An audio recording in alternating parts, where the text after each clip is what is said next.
ఇప్పుడు రాముడు వాళ్ళకి ఆరోహణం, అవరోహణం. రాముడికి కూడా ఉన్నాయి. ఆయనకెందుకు రాజు అయ్యి ఆయనకేం కర్మ? పాపం అడవుల్లో తిరగవలసి వచ్చింది. అవునా? ఆరోహణ, అవరోహణ అప్స్ అండ్ డౌన్స్ ఉన్నాయి కదమ్మా.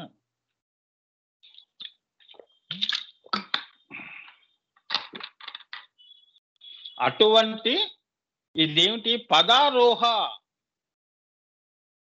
పదారోహ అంటే కాంతి కిరణము ప్రసరించిన చోటంతా సృష్టి అవుతుందని దానిలోని తాత్పర్యం.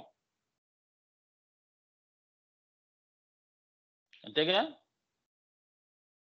ఎంత చక్కగా చెప్పారో చూడండి. ఎంత ఎంత శ్రీవిద్య ఇందులో దాచిపెట్టబడిందో చూడండి. ఇప్పుడంతా చీకటి కదా.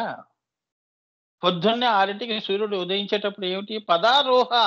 ఆయన కిరణములంతా నిండిపోతుంది. అదంతా మళ్ళీ సృష్టిమయం చేస్తుంది. చేస్తున్నాడా లేదా సూర్యుడు? అంతవరకు మనందరం పడుకొని ఉన్నాం. ఒక్కసారి లేచిపోయాం సూర్యకిరణాలు తాకంగానే. అంటే సృష్టి జరిగిందనేగా. మొక్కలు, పువ్వులు వికసించటం, సృష్టి అంతా మళ్ళీ వికసించటం. ఎక్కడ ఆమె కిరణములు ఉన్నాయో అక్కడ సృష్టి ఉన్నది అని. అదే పదారోహ. అది పదారోహ అంటే అదన్నమాట. కాంతి కిరణము ప్రసరించిన చోటంతా సృష్టి అవుతుందని దానిలోని అర్థం. అమ్మవారి కిరణం ఎక్కడ ఉందో మనిషి పోయిన తర్వాత మళ్ళీ ఆ తండ్రియే చనిపోయి కొడుకు రూపంలో మళ్ళీ పుడతాడు. పదారోహ. అంతేగా. ఆ కొడుకే మళ్ళీ దహన సంస్కారం చేస్తాడు. చేసి మళ్ళీ ఇందులో నేను పుట్టున్నాను ఈ రూపంలో. ఇది పదారోహ. మళ్ళీ వీడిపోయి మళ్ళీ వాడికి ఒక మనవడు. ఇది పదారోహ జీవితంలో. మనం పోయామని కాదు. ఇక్కడ మృత్యువు లేదు. ఆమె కిరణమే ముందుకు వెళుతోందని కొడుకు రూపంలో, మనవడు రూపంలో అలా ముందుకు ముందుకు వెళ్ళిపోతుంది కిరణం. సృష్టి. ఆమె కిరణం ఉన్నంత వరకు ఈ సృష్టి ఉంటుంది అని. ఈ ప్రజా సృష్టి ఉంటుంది అని అలా అర్థం చేసుకోవాలి. పదారోహ అంటే ఆమె కిరణము అంటే అది. తండ్రికి కొడుకు కిరణమే. తండ్రి సూర్యుడు. ఆ కిరణం మళ్ళీ ఈ తండ్రి పోయిన తర్వాత ఈ కిరణము సూర్యుడు. మళ్ళీ కిరణము. అలా మళ్ళీ ఇంకో రోజని. కొత్త సూర్యుడు అన్నమాట. దశాదిత్యులు అంటే ఇదన్నమాట. మనం కూడా పోయి ఇంకో రూపంలోకి వస్తున్నాం. అక్కడ బ్రహ్మలు కూడా పోతున్నారు. కొత్త బ్రహ్మలు వస్తున్నారండి. కొత్త సృష్టిలు జరుగుతున్నాయి కదా. అదే పదారోహ. ఎలా చేస్తున్నారు? అమ్మవారి కిరణం బిందువులో ఉన్న కిరణంతో. చాలా ఎందుకంటే ఇంకెవట ఏం చెప్తాడు? నాకు అమ్మవారు అంతవరకు ఆజ్ఞ చేసిన అంతవరకు చెప్పాను.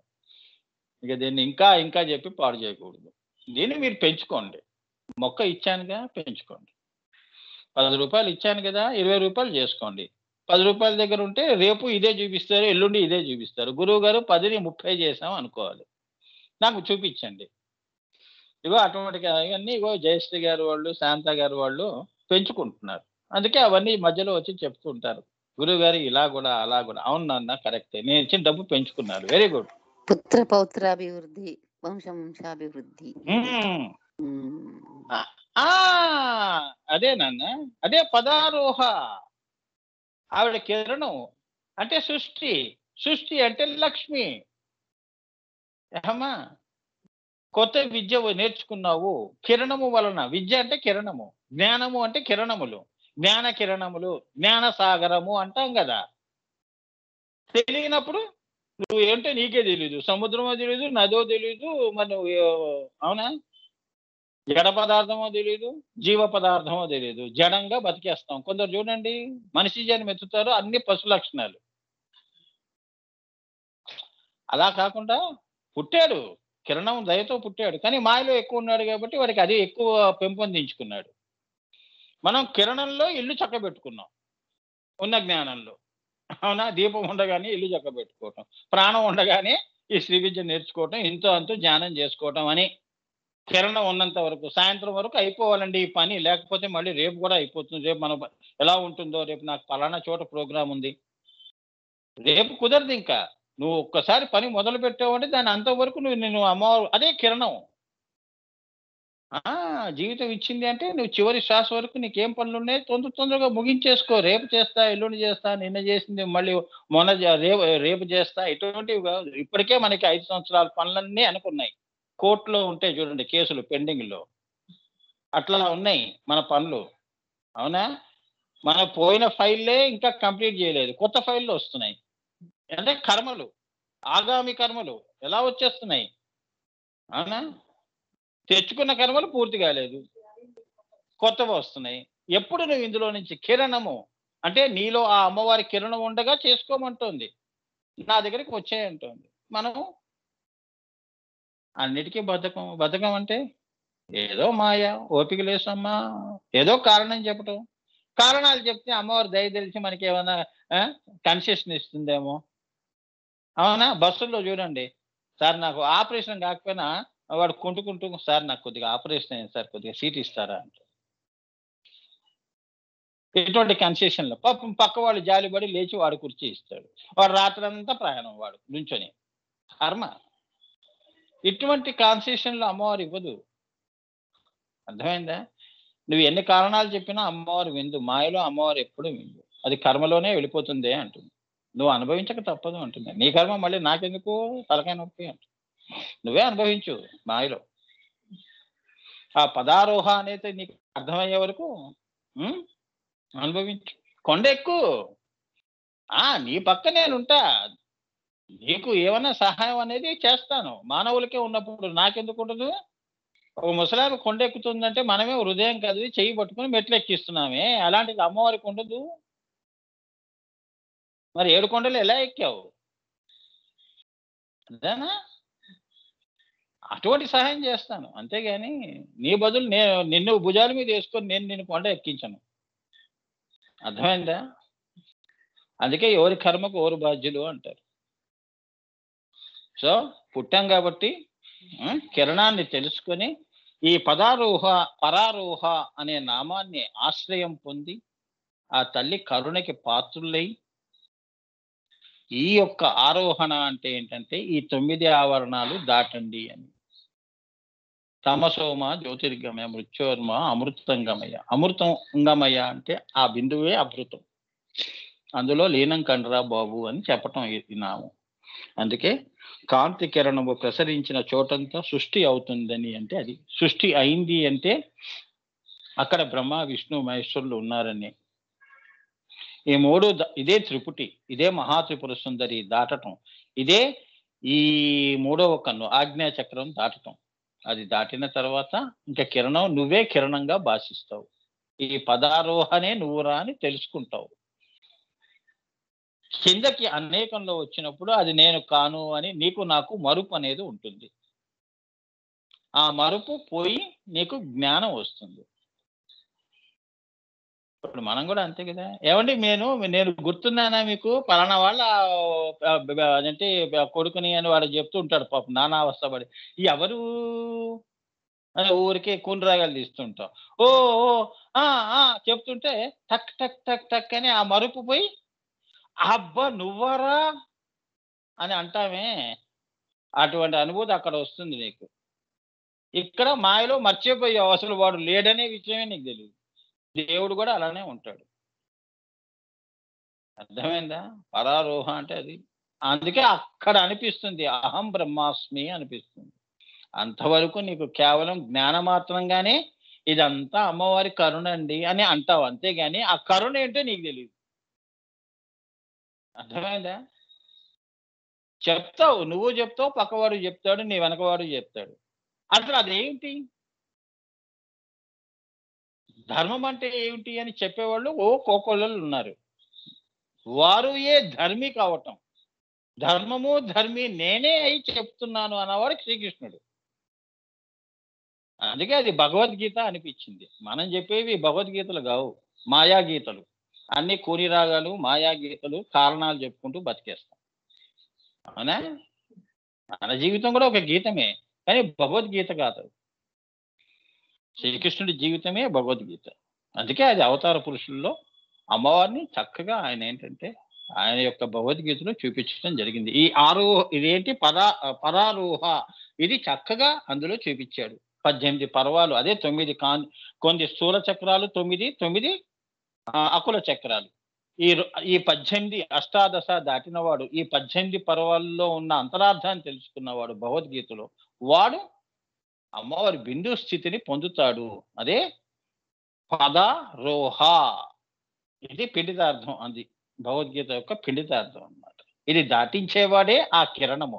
వాడే శ్రీకృష్ణుడు. వాడే నీ గురువు. కృష్ణం వందే జగద్గురు. కృష్ణార్పణం. భగవద్గీత కృష్ణాష్టమి వస్తుంది కాబట్టి చెప్పా. ఏమ్మా? సో కృష్ణుడికి నమస్కారం చేస్తూ, ఎంత గొప్ప విలువైన తల్లిదండ్రులు కూడా ప్రపంచంలో ఎవ్వరూ ఇవ్వలేని విలువైన బహుమానం, విలువైనది ఎవరు ఇచ్చారు అంటే ఇటువంటి అవతార పురుషులు మనకి ఇచ్చినవి బహుమానాలు, బహుమతులు. ఇవి మన జీవితంలో పొందినవి, ఆనందం పొందినవి. ఇవి గుర్తుంచుకోండి. మిగతా వాళ్ళు వస్తు రూపాల్లో ఎన్నో బహుమానాలు, చీరలు పెడతారు, నగలు కొని పెడతారు, ఎన్నో ఇస్తారు. కానీ అవి కావు నాయన. ఈ మహానుభావులు భగవద్గీత అనేదే నీకు ఇచ్చారు. ఇది ఆత్మగీత అని, భగవద్గీత అని నీకు ఇచ్చారు. ఈ గీత కేవలం చదవటానికే కాదు, నిన్ను నడిపించేది గీత. ఇది నీ గీతనే మార్చే గీత. ఇదే నిరాకాశ గీత. దీన్నే నిన్ను, ఈ నిరాకాశ గీతయే ఈ ఆకాశం గురించి, ఆ ఆకాశమే కృష్ణుడిగా నేను ఉన్నాను, మేఘశ్యాముణ్ణి. అది ఆకాశం, అదే శివదృష్టి సమదృష్టి. ఆకాశవై బ్రహ్మ అంటే ఆకాశమంత మనసు, ఆకాశమంత గొప్ప స్థితిని కలిగించే భగవద్గీతది. అవి తెలుసుకోవాలి. 18 కులా చక్రాలు దాటించే గీత. ఇది నీ గీతయే కాదు, సర్వ సృష్టి గీత. ఇదే పదారోహ. సృష్టి రహస్యం అంతా కూడా దాచి ఉంచబడిన భగవద్గీతది. క్రియ నుంచి నిష్క్రియంలోకి తీసుకెళ్లేది, నిన్ను నడిపించేది, నీకు సలహా ఇచ్చేది, నీ కష్టకాలంలో కష్టాన్ని తొలగించేది. అదే కృష్ణుడు. సఖుడు, గురువు, సర్వం ఆయన్నే. అందుకే కృష్ణార్పణం. కృష్ణం వందే జగద్గురు. అర్థమైందా? కృష్ణుడికి ఇంత పెడితే అంత సంతోషిస్తాడు. కుచేలుడు పెట్టలేదు కాబట్టి అన్ని అవస్థలు పడ్డాడు. తెలుసా కదా? సాందీపం మహాముని, కృష్ణుడు మరి ఇది తెలుసుకోకుండా పాపం, ఏమీ లేదు గురువుమాత, నాకేదో వాళ్ళు ఏదో సమిధలు తేవటానికి అడవుల్లోకి వెళితే, ఏంటి నవ్వులుతున్నావు అంటే, ఆమె ఏంటి పాపం, మీ ఇద్దరు తినండి అని చెప్పి ఆమె ఏదో మురమరాలు అటుకులో ఇచ్చి పంపించింది. అవి ఏమీ లేదు గురుమాత నాకు మంత్రం చెప్పింది, అది నేను జపం చేస్తున్నాను. సరే అంటాడు. తింటూ ఇక అక్కడి నుంచి వాడి కష్టాలు మొదలైనవి. కుచేలుడు ఆఖరికి కృష్ణుడిని గుర్తు చేసుకుంటాడు. ఆ 3 గుప్పెడు యొక్క మొరమరాలు చిన్నప్పుడు ఇవ్వలేనివి మూట కట్టుకుని తీసుకెళ్లి 3 ఇస్తాడు. కృష్ణార్పణం అని అప్పుడు అంటాడు. అప్పటికే ఎంతో నష్టం జరిగిపోయింది వాడికి. అర్థమైందా? ఆ పోయినవన్నీ మళ్ళీ కృష్ణుడు ఇచ్చాడు. ఎప్పుడైనా అర్థమైందా? కృష్ణుడు ఏమిటి సలహానే కాదు.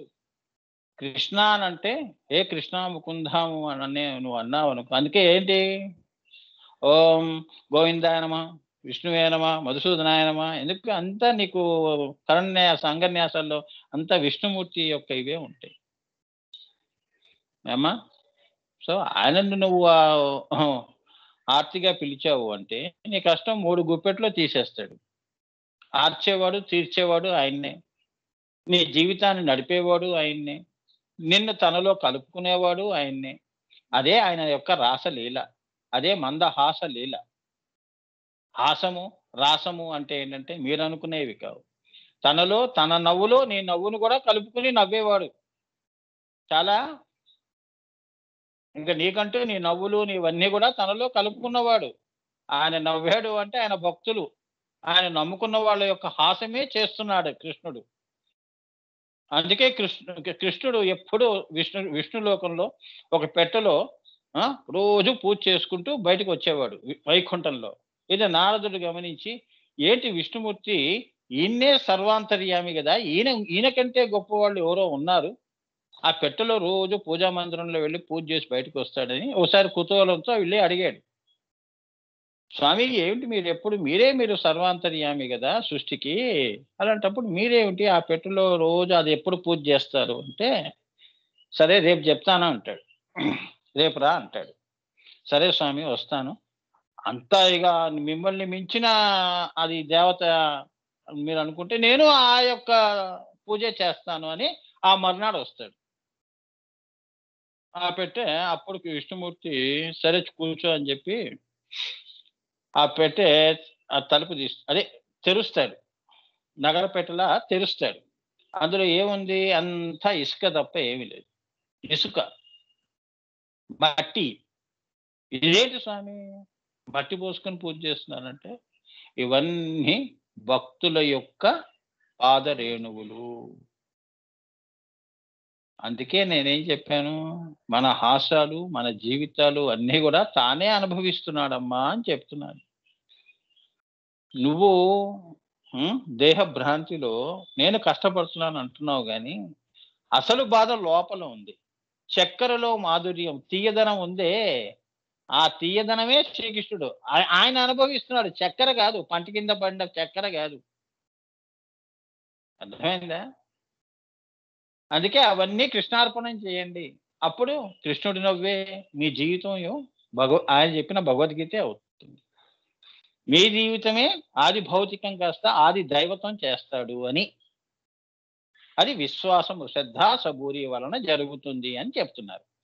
ఈ రెండూ లేని వాళ్ళు ఈ మార్గంలో వచ్చిన నిష్ప్రయోజనము, ఫలితాలు శూన్యము. చాలా అటువంటి వాళ్ళే వచ్చి 4 డబ్బులు సంపాదించుకొని పోతారు. ఎందుకంటే అసలైనవి అమ్మవారు ఇవ్వదు.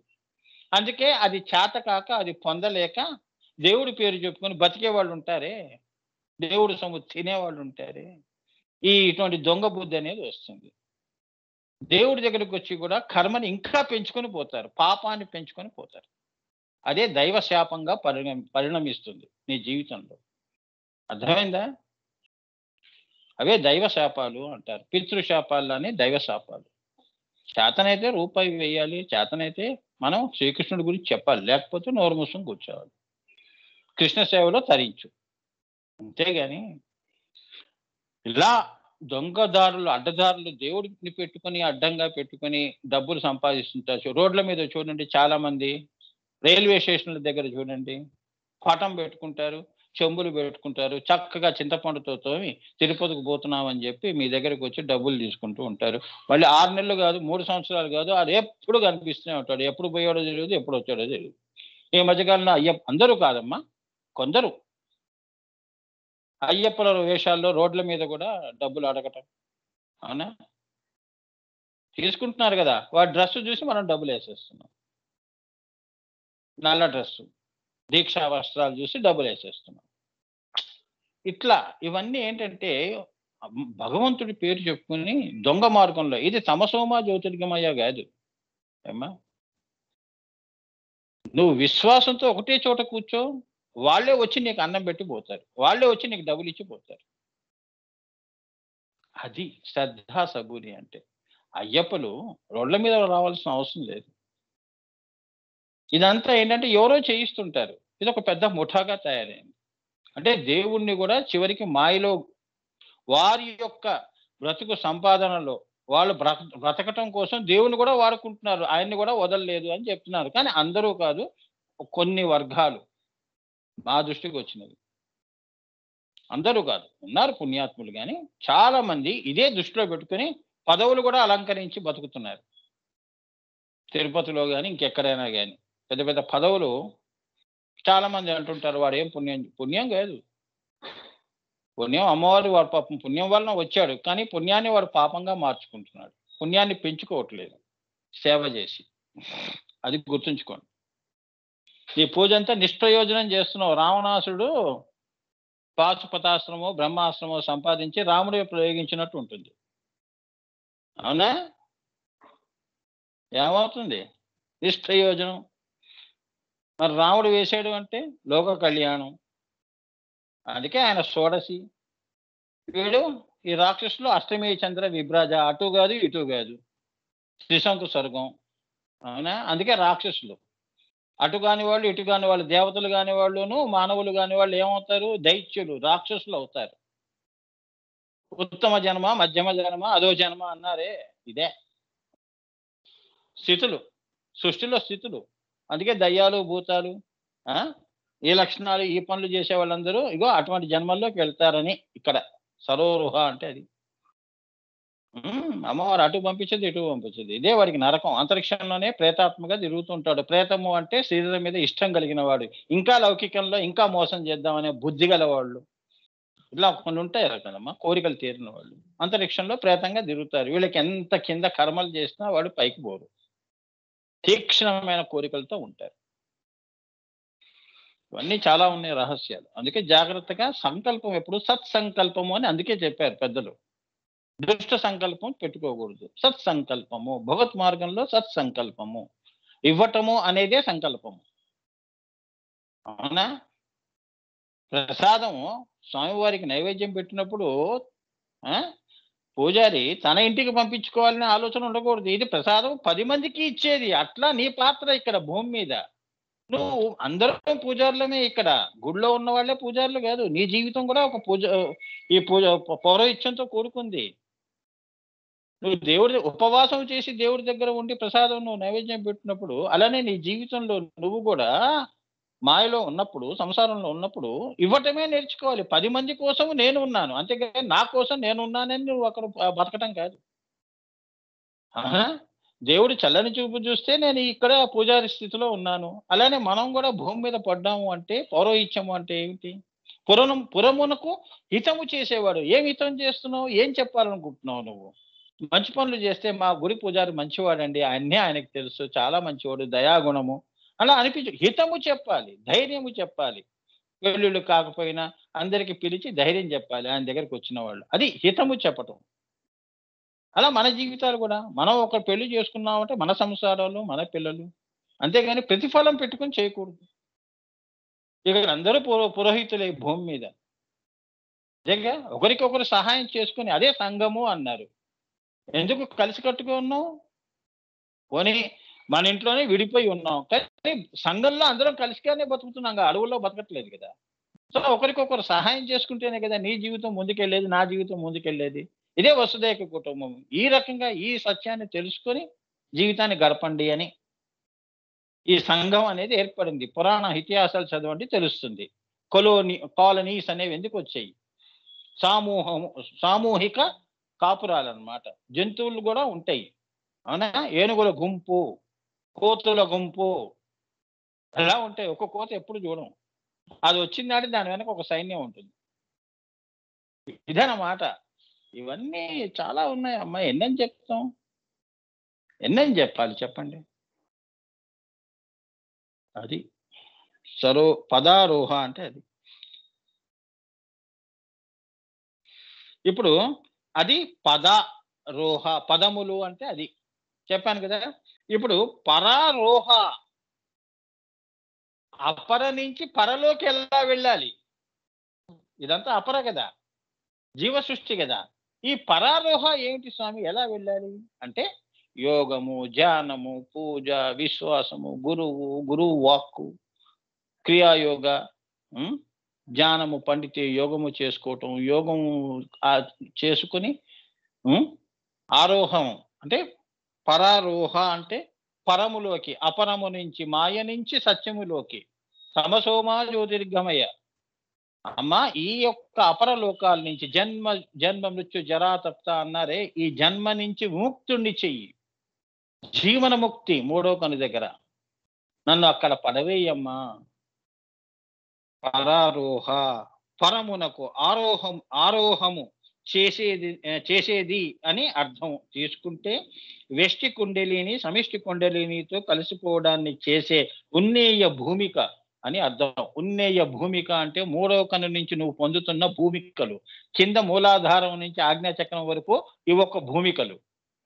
జీవంతో మాయలో చేసే భూమికలు, మాయావరణాలు.